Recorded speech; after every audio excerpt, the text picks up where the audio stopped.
Vivre FM, podcast. Vivre FM, Vivre FM. jusqu'à 11h, Les spécialistes de Vivre FM, c'est vous. Benjamin Moreau. Carole Clémence. Carole Clémence, bonjour. Bonjour Benjamin Moreau. Vous êtes notre spécialiste association solidaire. Vous avez donc une association sous le coude, j'allais dire, aujourd'hui. Exactement, une association solidaire. Il s'agit d'Endo-France qui accompagne les malades d'endométriose. Alors l'endométriose, c'est une maladie gynécologique qui entraîne douleur et infertilité. On expliquera tout à l'heure. Nous recevons donc aujourd'hui la présidente de cette association, Yasmine Kando, et puis également Alix qui est adhérente de cette association. L'endométriose en question et surtout en réponse avec nos deux invités. C'est tout de suite sur Vivre FM. Les spécialistes association solidaire Sur Vivre FM, avec Carole Clémence. Yasmine Kando, vous êtes présidente d'Endo-France. Bonjour. Bonjour Yasmine. Bonjour. Et Alix, vous êtes adhérente, c'est-à-dire que vous venez d'adhérer, je ne sais pas, depuis combien de temps ? Ça fait au moins 1 an, en fait, suite au diagnostic, l'adhésion. Bien devant le micro. Donc vous êtes adhérente, c'est-à-dire que vous êtes Bonjour malade, Alix. mais vous n'êtes pas tout à fait bénévole, en tout cas pas encore. Pas encore, c'est un projet. Il y a plusieurs projets, effectivement, sur lesquels on va envisager de travailler. Voilà. Alors Yasmine, je voulais qu'on parle un petit peu d'Endo-France en France, dans sa situation géographique. Il y a beaucoup d'associations en France sur l'endométriose. Qu'est-ce que vous pourriez dire à un malade qui en cherche une, qui a du mal à savoir quelle est la meilleure, quelle est la plus sérieuse ? Que pourriez-vous lui répondre ? Le choix final lui restera de toute façon, mais je lui dirais qu'Endo-France existe depuis 15 ans, que nous sommes soutenus par une équipe de médecins experts dans la prise en charge de la maladie et que nous collaborons avec eux vraiment de façon intense et quasi quotidienne et que grâce à eux, nous pouvons délivrer de l'information scientifiquement validée aux personnes qui cherchent de l'information sur cette maladie.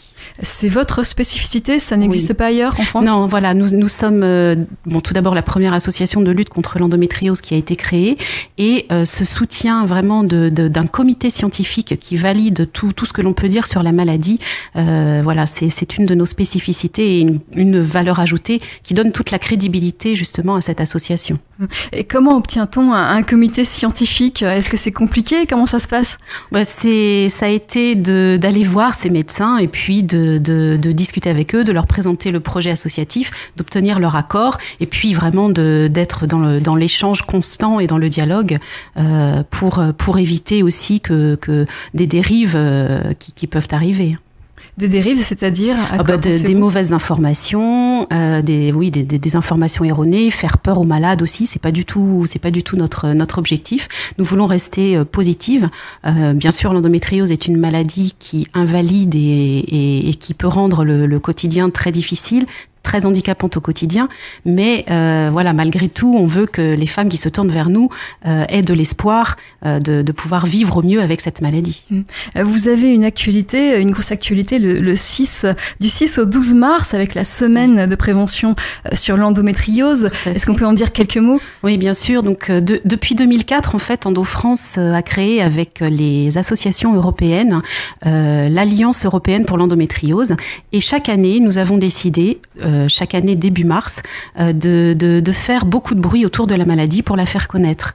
Donc du 6 au 12 mars cette année, les associations européennes et Endo-France, donc pour la France, vont mettre en place des programmes dédiés aux femmes atteintes d'endométriose et à leur entourage. Alors ça va être par exemple des tables rondes sur la gestion de la douleur, sur le problème lié à la fertilité par exemple, ou des conférences avec justement ces médecins spécialistes membres de notre comité scientifique, ou des rencontres, des groupes de parole, des ateliers pratiques pour les aider à vivre au mieux avec la maladie.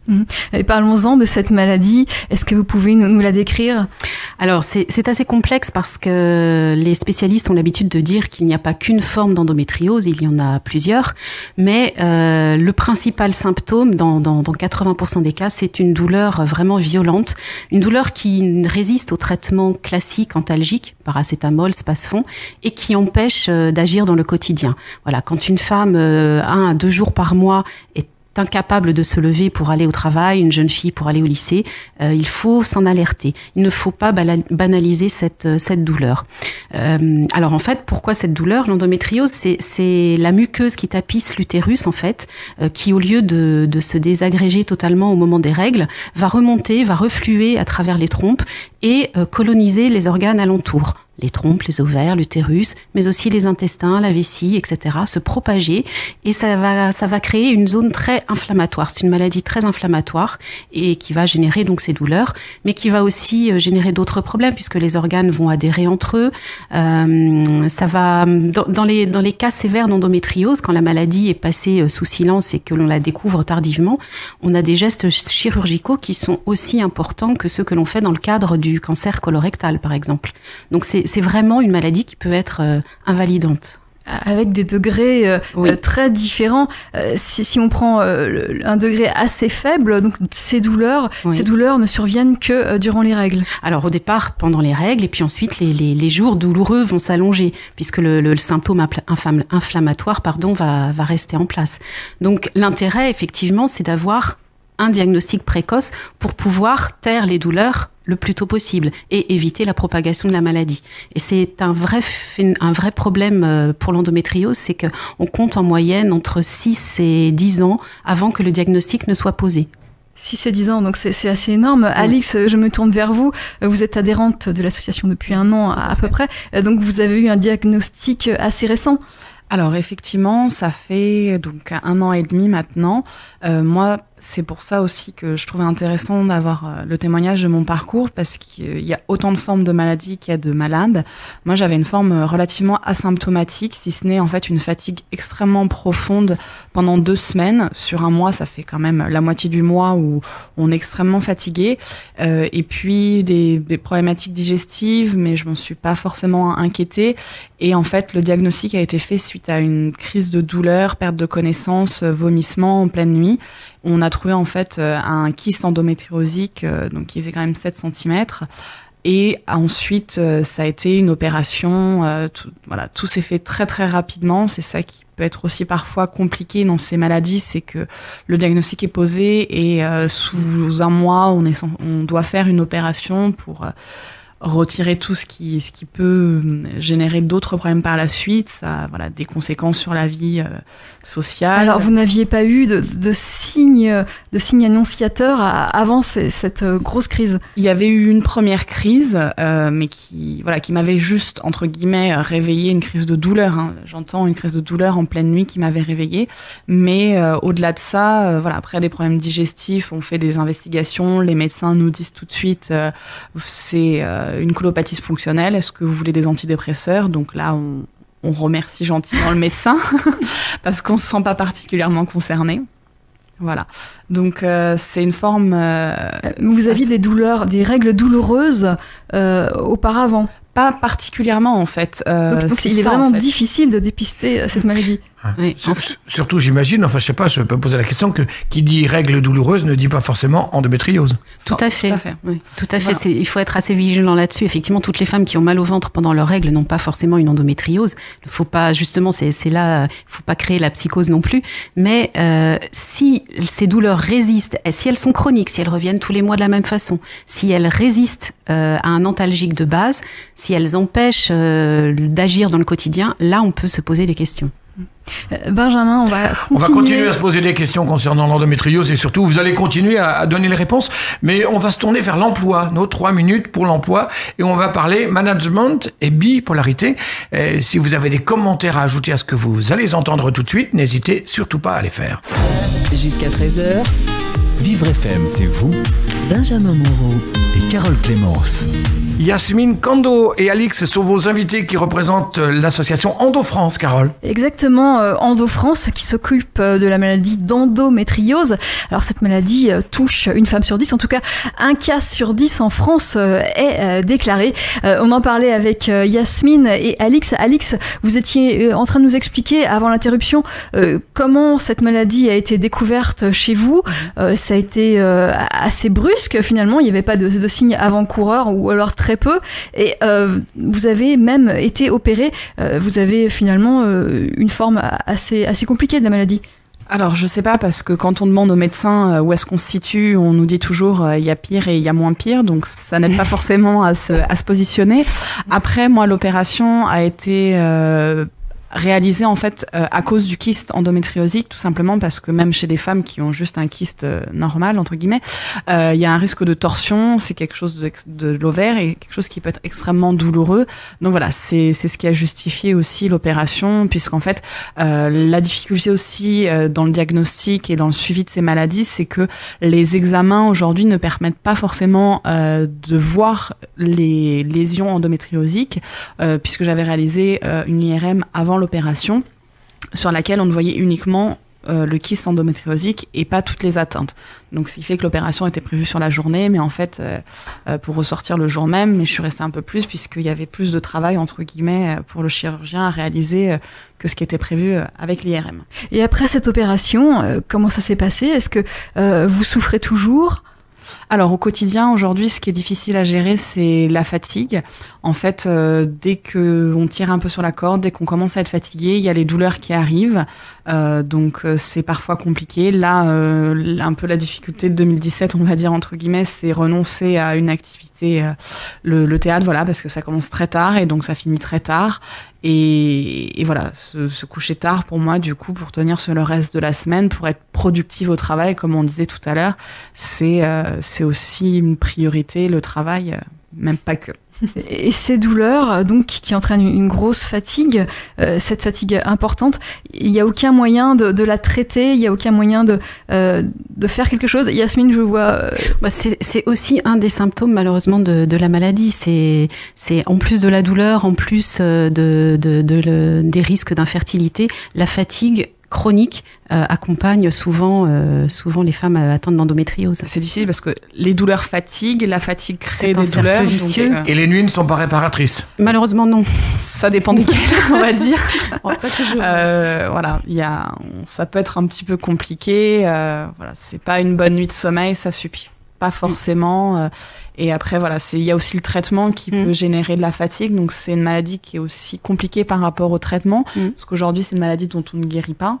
Les traitements, alors, il y a quelques années, on proposait à 25 ans, quand on est diagnostiqué à 25 ans, d'avoir une ménopause à 25 ans, chimiquement. Aujourd'hui, on est sur un traitement hormonal. Donc, on ne guérit pas la maladie. On stoppe, en fait, tout le fonctionnement. Donc, il n'y a plus de menstruation pour éviter justement que l'endomètre repartent dans les organes. Donc il n'y a pas de possibilité de grossesse? Sous traitement, non. C'est un peu ça le paradoxe, c'est qu'aujourd'hui, pour éviter que les femmes souffrent, le traitement, c'est d'arrêter les règles. On a bien compris que c'est ça qui entraînait la maladie et son développement, mais forcément, derrière, on évite la grossesse. Alors, quand les femmes ont un désir d'enfant, la période où elles arrêtent leur traitement pour essayer de tomber enceinte, c'est souvent très compliqué. Et c'est souvent des grossesses dures, plus dures que d'autres, peut-être à risque? C'est très variable, ça dépend vraiment des cas. Certaines tomberont enceintes spontanément, d'autres se feront aider par l'assistance médicale à la procréation.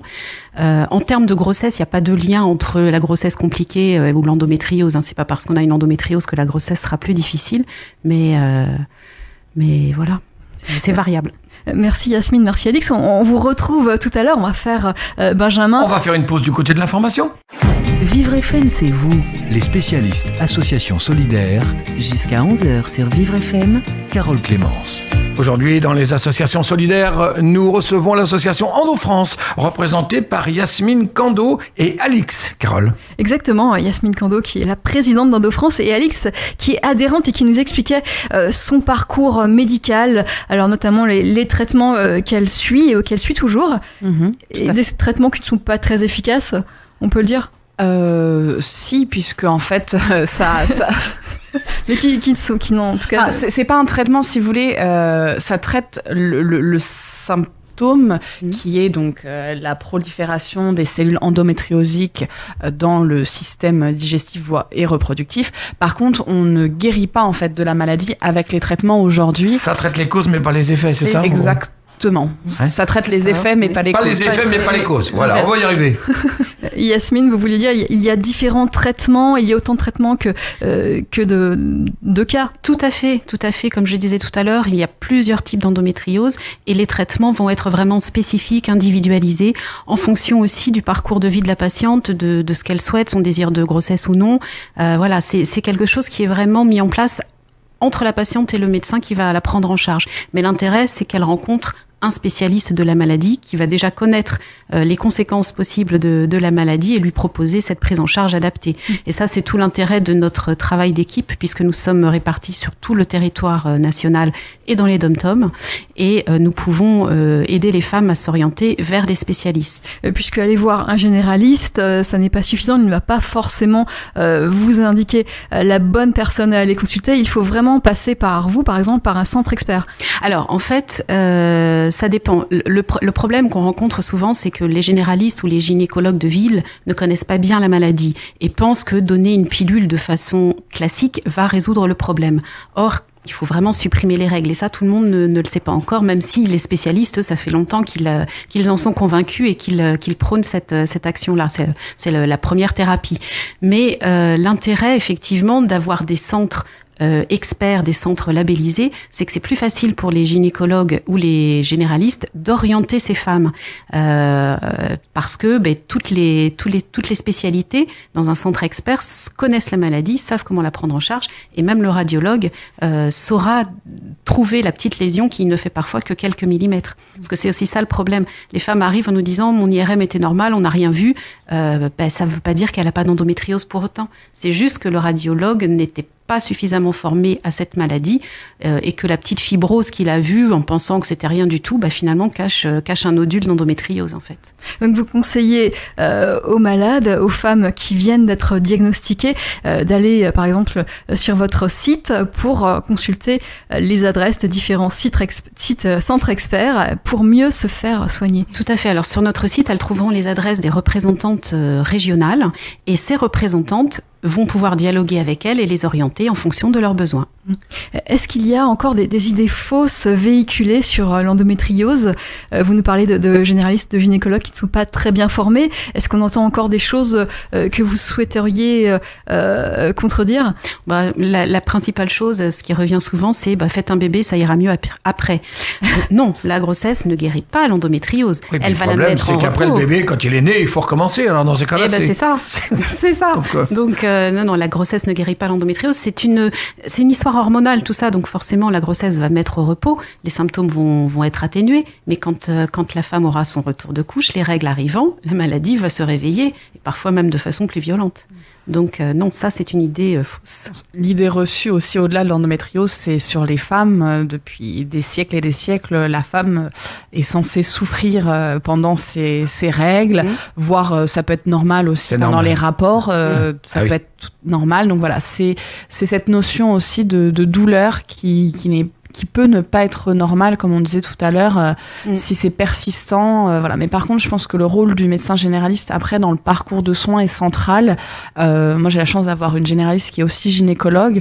Donc, trouver un médecin généraliste aussi qui se forme, s'informe, ça reste un relais essentiel dans la prise en charge globale du malade. On a la chance parmi le comité scientifique d'Endo-France d'avoir des médecins qui justement font ce travail de formation auprès des gynécologues, des formations post-universitaires en fait, qui leur permettent d'avoir des informations sur la prise en charge de l'endométriose et puis les traitements chirurgicaux également.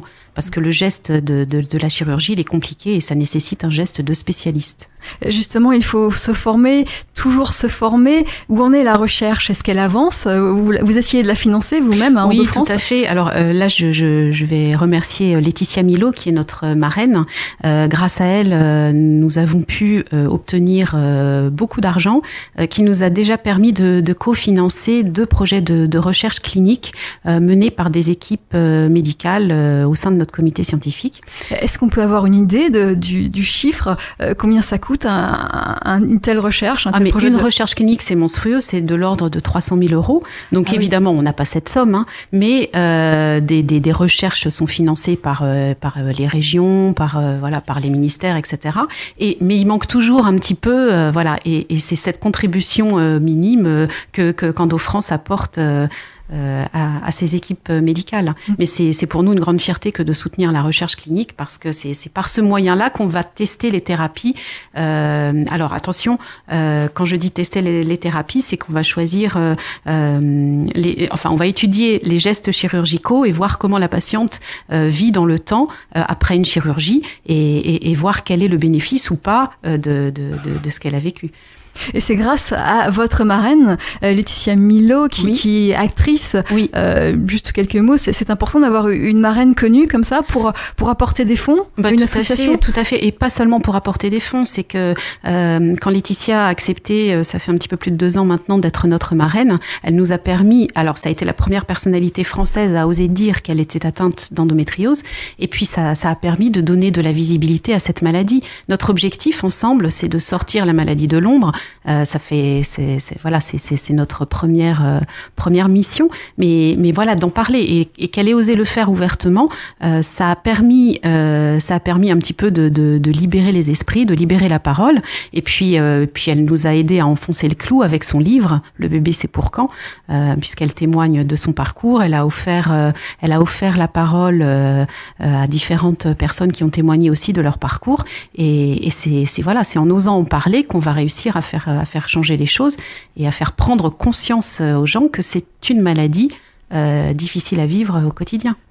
Je pense que le message aussi, c'est que malgré cette maladie, on devient aussi encore acteur de sa maladie, c'est pas subir la maladie, et que c'est pas une maladie qui va empêcher de réaliser des rêves, qui va empêcher de mener une carrière.